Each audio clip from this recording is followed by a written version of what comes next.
Sir నమస్కారం sir. నమస్తే. Sir అమరావతిని రాజధానిగా అభివృద్ధి చేసే పనులైతే శరవేగంగా అయితే జరుగుతున్నాయి అక్కడ. అయితే ఆ నేపథ్యంలోనే అక్కడ చాలామంది రైతుల భూసేకరణ అయితే తీసుకుంటున్నారు కదా భూముల్ని. రెండో విడత భూసేకరణ ఏదైతే ఉందో దాన్ని తాత్కాలికంగా నిలిపివేశారు ప్రభుత్వం అన్న ఒక వార్త వైరల్ అవుతుంది. అంటే అక్కడ నుంచి ప్రజల దగ్గర నుంచి నిరసనలు వ్యక్తం అవుతున్నాయి, వాళ్ళు పోరాటాలు చేస్తున్నట్టుగా కూడా వార్తలు వస్తున్నాయి సార్. మరి నిజంగా భూసేకరణ తాత్కాలికంగా ఆపేస్తారా? మరి ఏంటి ప్రజల పోరాటం, దీనికి సంబంధించి మీరేం చెప్తారు సార్? అంటే మొదట తొలి విడతగా వారు తొలి విడత అని చెప్పలేదు. రాజధాని నిర్మాణానికి 33,000 ఎకరాలు అవసరం అవుతుంది అన్నారు. ఆ మేరకు నోటిఫై చేశారు. ఆ నోటిఫై చేసినటువంటి గ్రామాల్లో ఉన్నటువంటి కౌలు రైతులు తీవ్రమైన ఆందోళన చేశారు, ఈ భూములు ఇవ్వడానికి వీల్లేదు అని. అంతిమంగా రైతులు స్వచ్ఛందంగా వచ్చేసి చంద్రబాబు నాయుడు గారికి పట్టాదారు పాస్ పుస్తకాలు దాఖలుపరిచి భూములు సరెండర్ చేశారు. కాబట్టి ప్రజలందరూ ఇది ప్రజల రాజధాని అని చెప్పి అమరావతి జేఏసీ అనే పేరుతో ఒక సంస్థ కూడా నడుస్తూ ఉంటుంది. ఇది అంటే ఎందుకు అంత వేగంగా జరిగింది? అప్పుడు కౌలు రైతులు శిబిరాలు పెట్టారు అక్కడ. ఆ శిబిరాలకు వెళ్ళి మీ భూములకి నాది రక్షణ అని చెప్పి పవన్ కళ్యాణ్ కూడా హామీలు ఇచ్చి వచ్చాడు. కానీ భూములు వెళ్ళిపోయినాయి. ఎందుకు వెళ్ళిపోయినాయి అంటే కౌలు రైతులు ఇచ్చేటువంటి డబ్బుల కంటే కూడా ప్రభుత్వంతో డెవలప్మెంటల్ అగ్రిమెంట్లోకి వెడితే వచ్చేటువంటి లాభాలు అధికంగా ఉంటాయనే ఉద్దేశంతో ఎలాగూ రైతులు వ్యవసాయం చేయటం మానేసి పూర్తిగా కౌలు రైతులు దాదాపు 99.99 వరకు కౌలు రైతుల సాగులోనే ఉంది. ఎక్కడా కూడా ల్యాండ్ లార్డ్స్ వ్యవసాయం చేయటం అనేది లేదు. ఆంధ్రాలోనూ లేదు, తెలంగాణలో కూడా లేదు. ఒకప్పుడు ఉండేది. కానీ ఎప్పుడైతే వీళ్ళందరూ పట్టణాలకి, నగరాలకి, అమెరికాలకి విస్తరించిన తర్వాత భూములన్నీ కౌలు రైతుల చేతుల్లోకి వచ్చాయో, కౌలు రైతుల చేతుల్లో ఉండటం కన్నా కూడా ప్రభుత్వంతో అగ్రిమెంటల్ డీల్లోకి వెళ్ళటం మంచిది అనే అభిప్రాయంతో వీళ్ళందరూ స్వచ్ఛందంగా ముందుకు వచ్చి ఇచ్చిన మాట వాస్తవమే. అలా వాళ్ళు ఒక 7-8 గ్రామాలు, అంతకు మించిన గ్రామాలు, దాదాపు కంచిచర్ల వరకు విస్తరించింది. అది దాటి జగ్గైపేట వరకు నడిచింది. అలా మొత్తం 33,000 ఎకరాలు వాళ్ళు ల్యాండ్ పూలింగ్ అనే పేరుతో సేకరించారు. సేకరించిన తర్వాత అమరావతి నిర్మాణం అనే పేరుతో తుళ్ళూరు దగ్గరలో ఒక తాత్కాలిక సచివాలయం, తాత్కాలిక శాసనసభ, తాత్కాలిక హైకోర్టు నిర్మాణాలు జరుపుకున్నాయి. వాటిలోనే పరిపాలన నడుస్తోంది. నిజానికి శాశ్వత రాజధాని నిర్మించుకోవడానికి 10 ఏళ్ళు గడువున్నప్పటికీ 10 ఏళ్ల పాటు హైదరాబాదును ఉమ్మడి రాజధానిగా నడుపుకోవటానికి అవకాశం ఉన్నప్పటికీ కాదని ఆ తాత్కాలిక నిర్మాణాల పేరుతో అక్కడ కొంత నిర్మాణాలు జరిపి చంద్రబాబు నాయుడు గారు ఇక్కడి నుంచి తీసుకెళ్ళిపోయాడు. 2014 ఎన్నికలలో ఆయన గెలవటం వలన జరిగినటువంటి దారుణం అది. ఆ ఎన్నికల్లో అమరావతి ఉండాలి అంటే తెలుగుదేశం పార్టీనే ఎన్నుకోవాలి, జగన్ గెలిస్తే అమరావతి ఉండదు అని రెఫరెండంగా వెళ్ళాడు ఆయన ప్రచారానికి. ప్రజలు చంద్రబాబుని స్వచ్ఛందంగా ఓడించారు. ఓడించడం అంటే చంద్రబాబుని ఓడించడం కాదు, అమరావతిని కూడా ఓడించినట్టుగానే భావించాలి ఆ ఎన్నికని. అది జగన్మోహన్ రెడ్డి చెప్పలేదు. చంద్రబాబే స్వయంగా అన్ని సభల్లోనూ జగన్ గెలిస్తే అమరావతి ఉండదు, అమరావతి కావాలంటే టీడీపీకి ఓటేయండి అని రెఫరెండం స్టేట్మెంట్ ఆయన ఇచ్చాడు తప్ప ఈయనివ్వల. ఇది గమనించాలి. ఇప్పుడు ఆయన అంటే అప్పుడు ఆ 33,000 ఎకరాలు అవసరమా రాజధానికి అని ప్రపంచం అంతా మాట్లాడేది. ప్రపంచంలో ఎక్కడా కూడా ఒక వ్యక్తి రాజధాని నిర్మించలేదు. కానీ చంద్రబాబు నాయుడు గారికి అలవాటు. సైబరాబాద్ నేనే నిర్మించాను అని చెప్పబోయి హైదరాబాద్ నేనే నిర్మించాను అని భంగపాటుకు గురై ఆయన విపరీతంగా ట్రోల్ అయినటువంటి సందర్భం ఉంది. నేనే అనేటువంటి నిక్నేమ్తో ఆయన్ని ప్రపంచం పిలుచుకుంటోంది ముద్దుగా. ఇటువంటి పరిస్థితుల్లో చంద్రబాబు నాయుడు గారు ఆ 33,000 ఎకరాల్లో రాజధాని నిర్మించడం ఏమిటి, అసలు ఇంత భూమి అవసరమా, ఏం చేస్తారు అక్కడ అని చెప్పి జనాలందరూ మాట్లాడుకున్నారు. మీరు ప్రభుత్వ కార్యాలయాలు నిర్మించడానికి భూసేకరణ చేయండి, సచివాలయానికి ఎంత ల్యాండ్ కావాలి, శాసనసభకి ఎంత ల్యాండ్ కావాలి, అలాగే హైకోర్టుకి ఎంత రాజధాని కావాలి, మిగిలిన ప్రభుత్వ కార్యాలయాల నిర్మాణాలకి ఎంత భూమి కావాలి అన్నంత వరకే నోటిఫై చేసి ఆ భూములు మాత్రమే సేకరించి ఆ భూముల్లో నిర్మాణాలు జరపండి. ఆ తర్వాత మిగిలిన భూముల్లో ఈ ప్రాంతానికి జనం తాకిడి మొదలవుతుంది.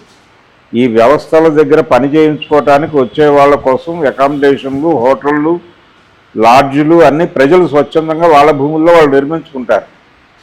ఈ వచ్చిన వాళ్ళే ఆ దగ్గరలో భూములు కొనుక్కుని ఇళ్ళు కట్టుకుంటారు. అలా రాజధాని దానంతటా ఆర్గానిక్గా ఏర్పడుతుంది. ఆ ఏర్పాటుకు దోహదపడేటువంటి నిర్మాణాలు మాత్రమే నువ్వు చేస్తే చాలు. ప్రతి ఒక్కటి నువ్వే చేయక్కర్లా. నువ్వు బిల్డర్ కాదు, నువ్వు గవర్నమెంట్ బిల్డర్ అగ్రిమెంట్ చేసుకుని జనాల దగ్గర నుంచి భూములు తీసుకుంది. దీని మీద తీవ్ర స్థాయిలో విమర్శలు నడిచినాయి. రెండోది, ఇప్పుడు టోటల్గా డెవలప్మెంట్ అంతా అమరావతి చుట్టూ తిప్పి విజయవాడకి కనీసం ఔటర్ రింగ్ రోడ్ కూడా లేకుండా చేసినటువంటి చరిత్ర కూడా ఉంది. విజయవాడ, గుంటూరు 2 నగరాలని కూడా వాటి అభివృద్ధిని కుంటుపరిచి అమరావతి మీద కేంద్రీకరణ జరుపుతున్నారు అనే విమర్శ ఆల్రెడీ ఉంది లోకల్గా. ఇది ఒక ఎపిసోడ్ అయితే, ఈ భూమి సేకరించినటువంటి వాళ్ళు ఒక దశలో ఇచ్చారు స్వచ్ఛందంగా. అంటే కౌలు రైతులతో కంటే వీళ్ళతో బెటర్గా ఉంటుంది అనే ఉద్దేశంతో చాలామంది ముందుకు వచ్చారు. అలాగే దీంతో పాటు ఆ ల్యాండ్ లార్డ్స్ వాళ్ళ క్యాస్ట్లు ఇవన్నీ కూడా క్యాలిక్యులేట్ చేసుకుంటే అలా వెళ్ళినాయి భూములు. అది 3 పంటలు పండేటువంటి ప్రాంతం, కృష్ణానది పరివాహక ప్రాంతం. అక్కడ మంచి సాయిల్, అది అద్భుతమైనటువంటి పంటలు. ఇప్పటికీ అరటి తోటలు అవన్నీ బీభత్సంగా ఉంటాయి ఆ ప్రాంతంలో. అటువంటి ఏరియాలో రాజధాని నిర్మాణం ఏమిటి అని కూడా విమర్శలు వచ్చినాయి. నిజానికి కర్నూలు రాజధాని అని ఆ రోజుల్లో ఆంధ్ర రాష్ట్రం అప్పుడు కూడా మొదట ప్రతిపాదన విజయవాడ ప్రాంతం వచ్చినప్పుడు విజయవాడకి క్యాపిటల్ రాకుండా అడ్డుకున్నది విజయవాడ ప్రాంతానికి చెందినటువంటి రైతులే. కారణం, ఇక్కడ పంటలు పండేటువంటి భూములన్నింటినీ సర్వనాశనం చేస్తారు రాజధాని పేరుతో అనే ఉద్దేశంతోనే ఆ రోజున కూడా ఆపారు. లేకపోతే విజయవాడ రాజధాని అయి ఉండేది అప్పుడే. అలాంటి సందర్భంలోనే ఇక్కడ 3 పంటలు పండేటువంటి భూములు ఎందుకు ఇస్తున్నారు అనే గొడవ జరిగింది. ఫైనల్గా వెళ్ళిపోయాయి భూములు. ఈ సెకండ్ ఫేజ్కి వచ్చేసరికి చాలా ప్రాంతాలలో అక్కడ రైతులు మేము పండించుకుంటున్నాం, కొన్ని ప్రాంతాలలో ల్యాండ్ లార్డ్సే ఉన్నారు భూముల్లో. దాంతో ఇక్కడ కొంచెం ఇబ్బందికరమైనటువంటి పరిస్థితి, ఊళ్ళకు ఖాళీ చేయాల్సిన పరిస్థితి. మేం చెయ్యమని చెప్తున్నారు వాళ్ళు ఓపెన్గా. మేము కదలము, మా ఇళ్ళు మా పొలాలు మేము వదులుకోవడానికి సిద్ధంగా లేవని చెప్తున్నారు. కరేడ్లో జరుగుతోంది అదే. వాళ్ళందరూ వీధుల్లోకి వచ్చి ప్రభుత్వం గో బ్యాక్ అంటున్నారు.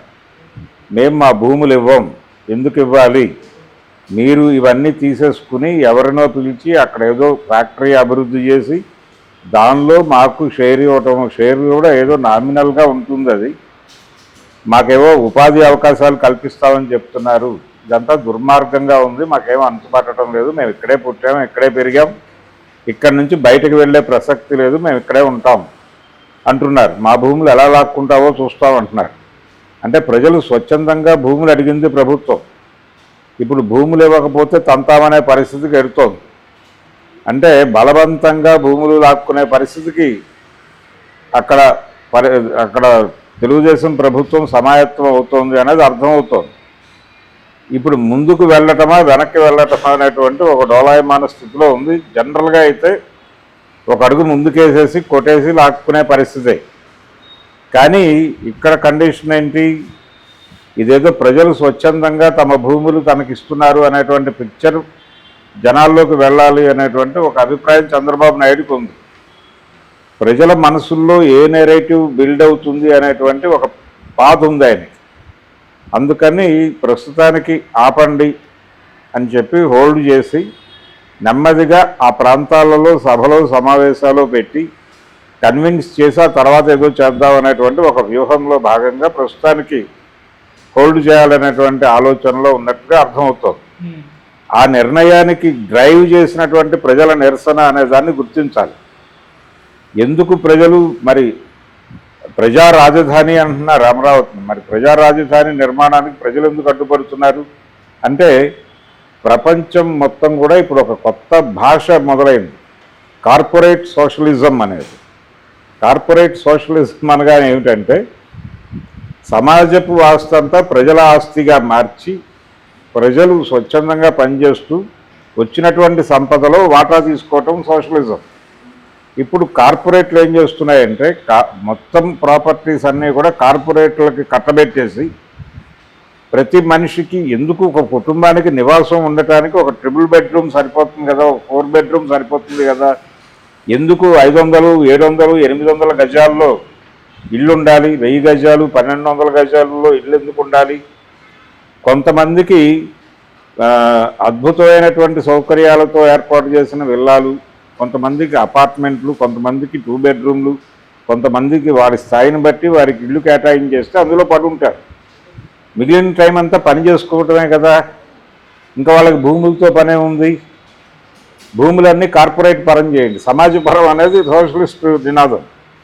కార్పొరేట్ సోషలిజంలో మీరు కార్పొరేట్ సోషలిజం అనేటువంటి ఒక పదాన్ని ప్రపంచంలో ప్రచారం చేసి ప్రజలందరినీ నిరాస్తి పరులుగా మార్చేటువంటి ఒక ప్రయత్నం జరుగుతోంది. ఇది ఇక్కడ కాదు, అనేక దేశాల్లో జరిగింది, ఇప్పుడు భారతదేశంలో జరుగుతోంది. ఈ కార్పొరేట్ సోషలిజం అనే పేరుతో ఇప్పుడు ప్రజలందరి ఆస్తులు గుంజుకునే ప్రయత్నం జరుగుతోంది. ఇది నెమ్మదిగా అర్థమైంది ఇప్పుడు జనాలకు. మొదట ఆ రోజున చెప్తే ఎవరికి అర్థం కాల, ఇప్పుడు ఎక్కుతోంది. ఇప్పుడు ఎక్కి రోడ్ల మీదకి వస్తున్నారు. అడవుల్లో నుంచి ఆదివాసీల్ని బయటకు గెంటేసి అడవులన్నీ కార్పొరేటైజ్ చేయబోతున్నారు, కార్పొరేట్లో పెట్టబోతున్నారంటే అది ఎక్కడో అడవుల్లో జరుగుతున్న గొడవ కదా, మనకేమిటి సంబంధం అనుకున్నారు.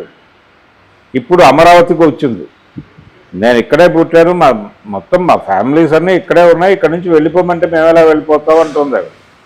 కాబట్టి అగ్గి రాజుకుంది. కార్పొరేట్ సోషలిజానికి వ్యతిరేకంగా ప్రజలు సమాయత్తం అవుతున్నారు. ఈ సమాయత్తం అవటం అనేది అంటే తేనె పూసిన కత్తిలాగా పని జరుపుకోవాలి అనుకున్నటువంటి చంద్రబాబు నాయుడు గారి వ్యూహం దెబ్బతింది. ఇక్కడెక్కడో అత్యుత్సాహ ప్రదర్శన జరిగింది. ప్రజలు స్వచ్ఛందంగా ఇచ్చేలాగా తీసుకునే వరకు మనం అలాగే ఉండాలి. తీసుకున్న తర్వాత కదా వాళ్ళకి సినిమా చూపించాల్సింది, తీసుకోక ముందే ఎవరో సినిమా చూపించారు. దానివలన ఇప్పుడు ప్రజలందరూ రివర్స్ అవుతున్నారు అనేటువంటి ఒక కోపంతో ఉన్నాడే.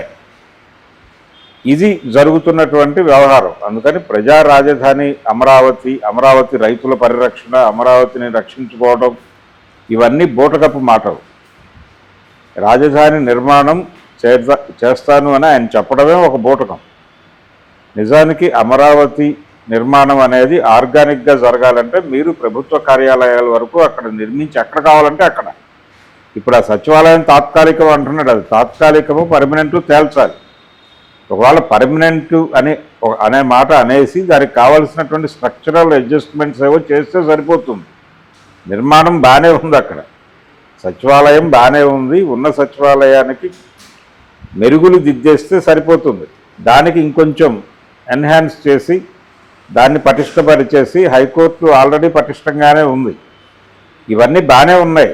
చాలు, మీరు మిగిలిన ఒక కాంపౌండ్ నిర్మించండి. ఒక విస్తృతమైన కాంపౌండ్ ఏరియాలో ఇప్పుడు చెల్లాచెదురుగా ఉన్నటువంటి ప్రభుత్వ విభాగాలన్నింటినీ వాటి కార్యాలయాలను తీసుకొచ్చి ఒక చోట క్యాపిటల్ దానంతట అదే నిర్మాణం జరుపుకుంటుంది. మీకెందుకు గొడవ? మీరెందుకు ప్రజలతో బిల్డర్ అగ్రిమెంట్లు చేసుకోవాలి? మీరెందుకు పరిశ్రమలను ఇక్కడికి రమ్మని పిలవాలి? వాళ్ళకి ఇచ్చి ఊరికనే ఇస్తారా మీరు? ఈ ట్రాన్సాక్షన్లో మీకు మిగిలే డబ్బుల మీద ప్రపంచానికి అనుమానాలు ఉన్నాయి కదా. ఇన్ని వేల ఎకరాలు ధారాదత్తం చేస్తున్న ట్రాన్సాక్షన్స్లో తెలుగుదేశం పార్టీ నాయకులకి అనేది కదా ప్రశ్న, ఇప్పుడు ఆలోచించాల్సిన ప్రశ్న. కాబట్టి ఈ చైతన్యం ప్రజల్లో మొదలవటం వల్లనే వాళ్ళు వీధుల్లోకి వచ్చి గొడవ చేస్తున్నారు, మేము భూములు వెళ్ళిపోయి ఇక్కడి నుంచి. ఈ పరిస్థితి ఇదే టైంలో నిన్న కర్ణాటకలో వచ్చినటువంటి నిర్ణయం, కర్ణాటక ప్రభుత్వం తీసుకున్నటువంటి నిర్ణయం, ఇది కూడా ప్రజల్ని కొంచెం ఒక లైట్ వెలిగించింది, ఒక దీపం చూపించింది. కాబట్టి నెమ్మదిగా కార్పొరేట్ సోషలిజానికి వ్యతిరేకంగా జనాలు మాట్లాడటం మొదలైంది. ఆ కదలిక చూసి భయపడుతున్నారు. ఎందుకు మెడికల్ క్లస్టర్ల నుంచి కాంగ్రెస్ ప్రభుత్వం ఇక్కడ సందిగ్ధావస్థలో పడిందంటే, ఇక్కడ జరిగింది, సూర్యాపేటలో జరిగిందే, ఇతర ప్రాంతాల్లో జరిగిందే. ఇప్పుడు తెలంగాణలో ఈ ఫార్మా క్లస్టర్ల నిర్మాణానికి ప్రజలు ఎలాగైతే ప్రతిఘటించారో అదే పద్ధతిలో ఇప్పుడు కరేడు ప్రాంతంలో ప్రభుత్వాలని మెడలు వంచేటువంటి ప్రయత్నం కనుక కమ్యూనిస్ట్ పార్టీలు సీరియస్గా తీసుకుని చేయగలిగితే ఒక మోడల్గా నిలబడుతుంది. అంటే కార్పొరేట్ సోషలిజానికి ప్యారలల్గా ప్రజా సోషలిజం అనే దాన్ని ఒక కాన్సెప్ట్ని ఎమర్జ్ చేయగలిగితే డెఫినెట్గా ఒక ఊతం దొరుకుతుంది, కానీ అంత ఈజీ కాదు. రేపు బార్డర్ సెక్యూరిటీ ఫోర్సెస్ని ఆ ప్రాంతంలో దింపి ప్రజల మీద తీవ్ర స్థాయిలో నిర్బంధాన్ని ప్రయోగించి బలవంతంగా భూములు లాక్కునే దిశగా చంద్రబాబు నాయుడు కదిలే ఛాన్సెస్ ఉన్నాయి. కాబట్టి ముందు జాగ్రత్త చర్యగా అక్కడ యుద్ధానికి సిద్ధం చేయాల్సినటువంటి అవసరం ఉంది ప్రజలను. అందుకని కరేడ్ అనేది ఒక దిక్సూచి. ఇప్పుడు ఆంధ్రప్రదేశ్లో భూసేకరణల పేరుతో ప్రభుత్వం ప్రజల మీద రైతుల మీద చేస్తున్న కార్పొరేట్ సోషలిస్ట్ దుర్మార్గాలని ప్రతిఘటించడానికి ఇప్పుడు అదొక టార్చ్ లైట్ లాగా పనిచేసేటువంటి అవకాశం కనిపిస్తుంది. అందుకని కరేడు కేంద్రంగా, కరేడు రైతుల కేంద్రంగా ఈ ల్యాండ్ పూలింగ్కి వ్యతిరేకంగా ఒక మహోద్యమాన్ని నిర్మించాల్సిన బాధ్యత కమ్యూనిస్టుల మీద ఉంది.